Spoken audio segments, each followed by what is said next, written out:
Athletes Unlimited group. We have Jon Patricof, Jess Mendoza, who you probably know from some of the ESPN baseball coverage, and Victoria Hayward.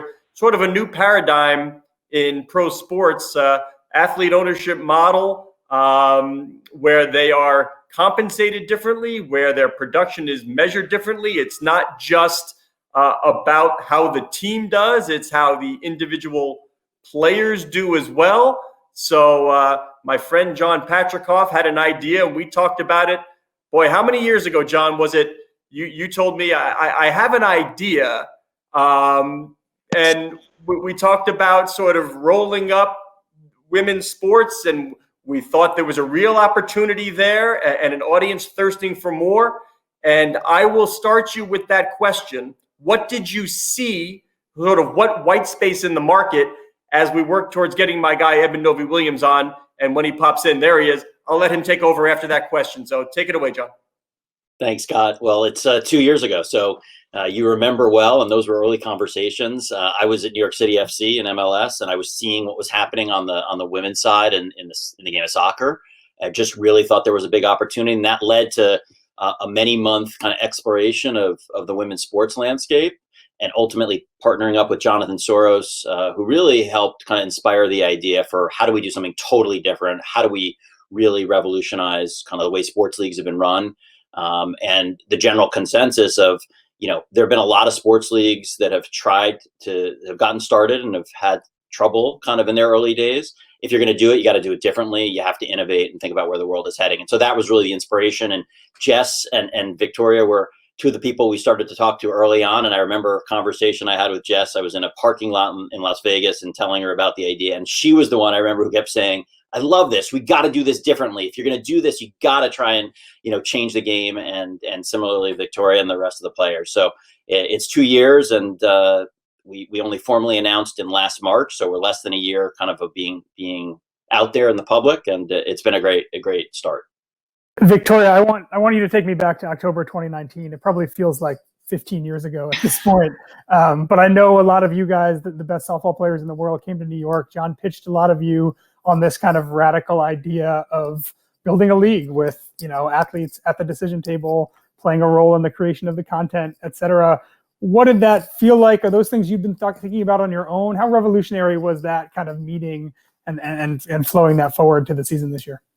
Yeah, well, it was incredibly impactful. I mean, I had no idea that this was even possible for our sport. I mean, we get so caught up in the traditional way of playing and 7 innings, and you're on the same team, and you go through this kind of similar to the MLB season. You're traveling, you're playing different teams, and so to think even just about the structure of a 5-week season and the intensity that would bring, and just all the layers that went into it, the drafting, the opportunity to play as an individual and really be able to showcase your own abilities within the structure that we love about the sport, and teamwork and camaraderie and all of that stuff. So it was really such an out there idea, but I knew that our sport had a lot of success and was ready for something new.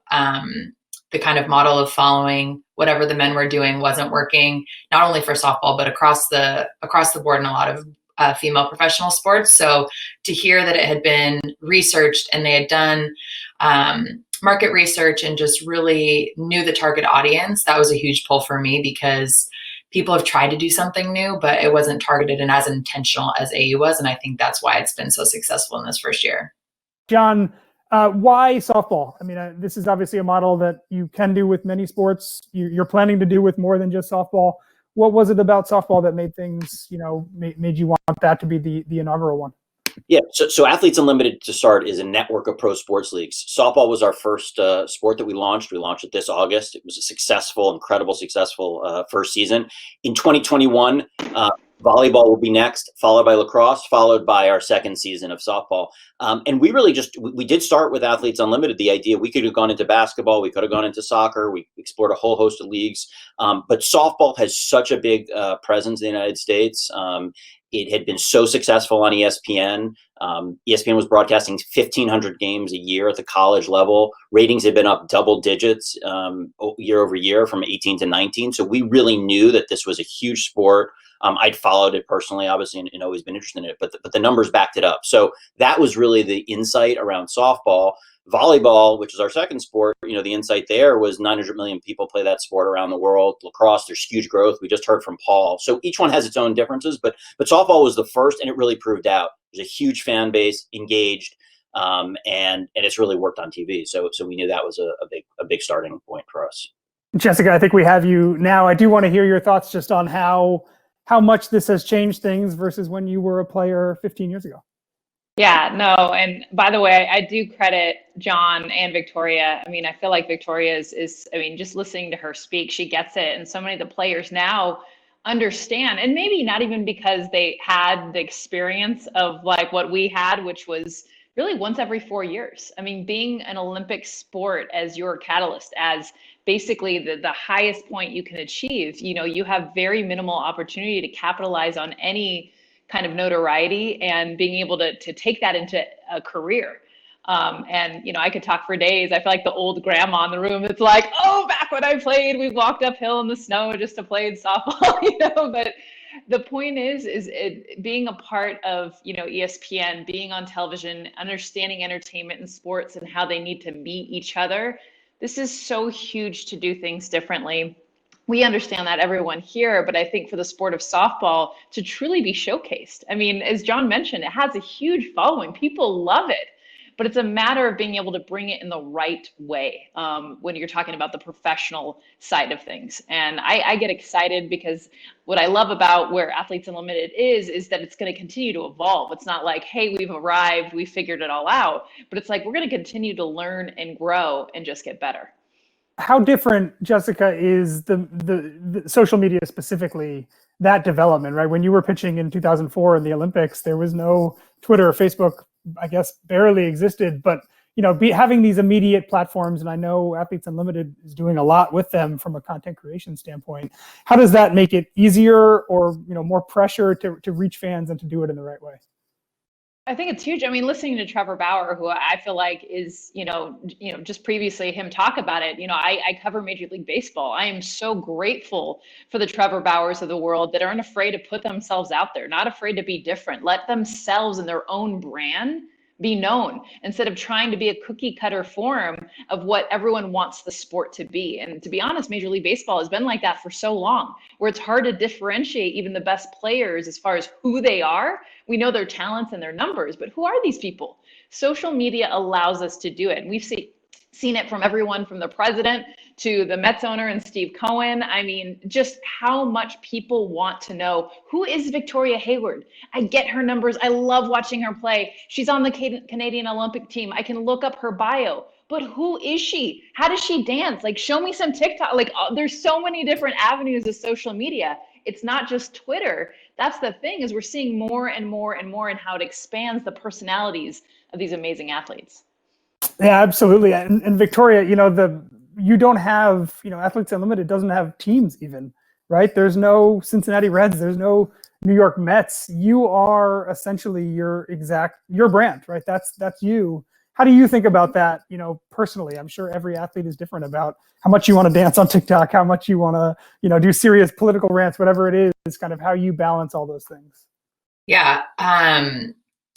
To Jess's point about the Olympics, I think that's why we love the Olympics so much, is you get the storytelling, you get to understand who the players are as people. And through AU, not only does our content team do an amazing job of showcasing those stories, but every week I had the opportunity to be a captain twice. And so it was literally Team Hayward on the field. So hopefully you could see my personality and the way that I play the game and the way that I chose to craft my team that week expressed through the game of softball, the high energy, the camaraderie on the field, fun team names and things like that. So I think it really gave people the opportunity to showcase their personalities, the way they play, everything that you would love if you got to know them deeper, kind of, but through the game, which I think is really special and really unique. It's not lost on me that, as we're having these conversations, Under Armour is simultaneously investing a lot in Steph Curry and building a brand around him, and trying to back out of long extended college football, basketball deals with Cal and UCLA. They clearly see that, building something around an athlete might be the best way to reach fans. Jon, I'm curious, when, you guys have a number of partners, when you kind of talk to them, how do they think about, using athletes specifically versus maybe the more traditional partnering with a team, partnering with a school, partnering with a league? Yeah, absolutely. So I think this is probably the biggest area of opportunity going forward. The reality is, when you look across the Athletes Unlimited network in 2021, we'll have 150 athletes or so playing in our leagues. And I think what we are focused on doing is creating partnerships with brands at the league level, but also then figuring out how we're going to activate those really successfully across the network of players. I mean, and we've done that informally in 2020, and Victoria and her fellow players were incredibly active, supportive. In most cases, it was because they love the product or service that a partner of ours was bringing to the forefront. And I think that's the core of any really successful brand activation or any work together. But beyond that, we're now really going to look to formalize that and really look to extend it. And I think that's the power. I mean, we hear a lot about micro-influencers out there. And I think when you think of 150 athletes working together, working kind of in concert, that's where the power is going to come. And I don't think that's really an opportunity that's afforded. I mean, even in traditional leagues, you have a huge distinction between the league level partnerships, the team level partnerships, let alone the player level partnerships. So for us to be able to eliminate the team level and be league and player all as one, I think is really going to unlock a lot of power. Jessica, is there a lesson here for Major League Baseball? Trevor is great. I consider Trevor to be kind of an anomaly. Mike Trout is a once in a generation, maybe a once in a sport star. A lot of Americans, I don't think, would know him if he walked down the street. Has baseball done enough to kind of leverage its players, to use them as kind of the currency to reach more people and to grow the game?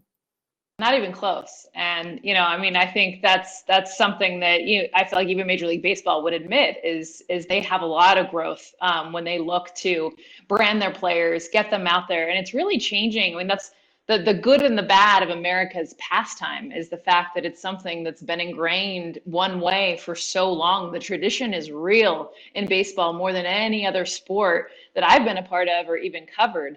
And, you love that about it, right? That the sport really hasn't changed since the beginning of time, but then it hasn't changed since the beginning and evolved to what it needs to be and where we're at right now. And a big part of that is, like you mentioned, Mike Trout, Aaron Judge. I mean, I could go even deeper into like a Rich Hill or players that a lot of people don't even know that are just incredibly interesting and have so much backstory and even tragedy and all those things. I can talk about them in a game, but for the most part, there's the marketing and the partnerships with, it's not just Major League Baseball, but you look at other brands and how they view baseball players because of that deep-rooted tradition and wanting to brand themselves of anyone basically outside of Bryce Harper.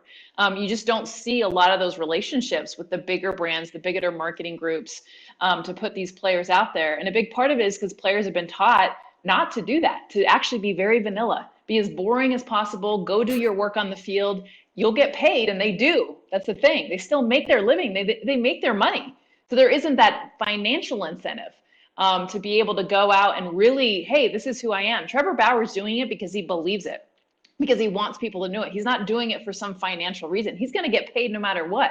He just won the Cy Young. The guy's ridiculous, but he's putting himself out there. And a lot of agents would argue that would hurt you to put yourself out there more, to just go and get your business done on the field. And they're wrong, because I really genuinely believe it helps the sport and it helps your own identity and who you want to be, especially the brands you end up partnering with in the future. Jon, what runs through your mind when you hear that idea, athletes being told, be bland, don't put yourself out there, let the team or the league's brand be kind of the first thing out there? Yeah, I mean, it obviously is not where the world is going. I mean, the thing that I will take, though, and that we've done at Athletes Unlimited that really goes one step beyond is that, Victoria, in addition to being captain of Team Canada, playing for her national team, playing in the Olympics, obviously being a star on the field at Athletes Unlimited this season, being one of the top players, she's the chairwoman of our player executive committee. So Victoria and I met in October of 2019. She and a group of players started at that point working with us to form every aspect of the league. And she and I and these players and a couple of our top executives at Athletes Unlimited meet every single week.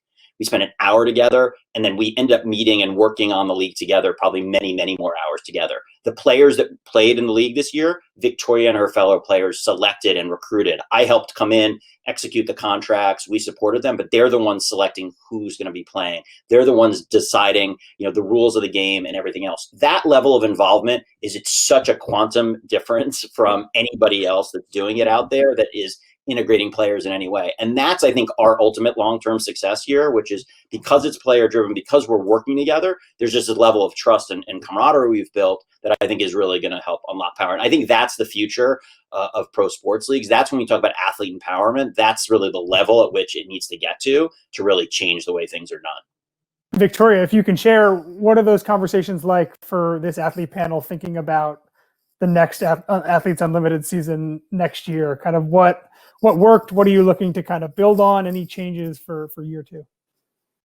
Yeah, I mean, we had success that exceeded every one of our expectations from season one. I mean, we were functioning in a pandemic, so we're learning from that experience.